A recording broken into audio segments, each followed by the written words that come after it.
జనగామ జిల్లా కేంద్రంలో మున్సిపల్ ఎలక్షన్ల ప్రక్రియ సజావుగా సాగుతుంది. అభ్యర్థులు నామినేషన్ దాఖలు చేస్తున్నారు. కలెక్టర్ రిజ్వాన్ బాషా షేక్ స్వయంగా పర్యవేక్షిస్తున్నారు. ఎలాంటి అవాంఛనీయ సంఘటనలు జరగకుండా పోలీసులు బందోబస్తు ఏర్పాటు చేశారు. నిష్పక్షపాతంగా శాంతియుతంగా ఎన్నికలు నిర్వహించేందుకు అన్ని ఏర్పాట్లు చేశామని అధికారులు తెలిపారు.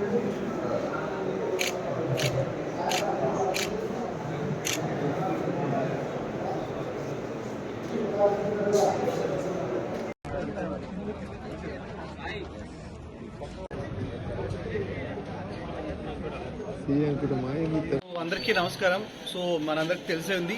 సో మున్సిపల్ ఎలక్షన్స్ యొక్క నోటిఫికేషన్ స్టేట్ ఎలక్షన్ కమిషన్ ద్వారా రావడం జరిగింది 27th.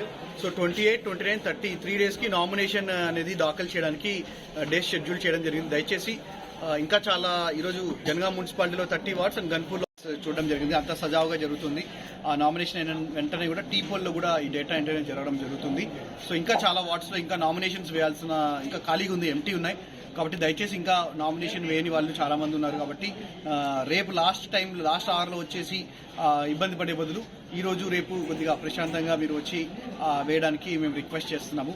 సో ఎలాంటి ఇష్యూస్ లేకుండా ప్రశాంతంగా ఫ్రీ అండ్ ఫెయిర్ ఎలక్షన్ చేయడానికి మా యొక్క అధికారులు అందరూ కూడా మేము అన్ని సన్నాహాలు చేయడం జరిగింది.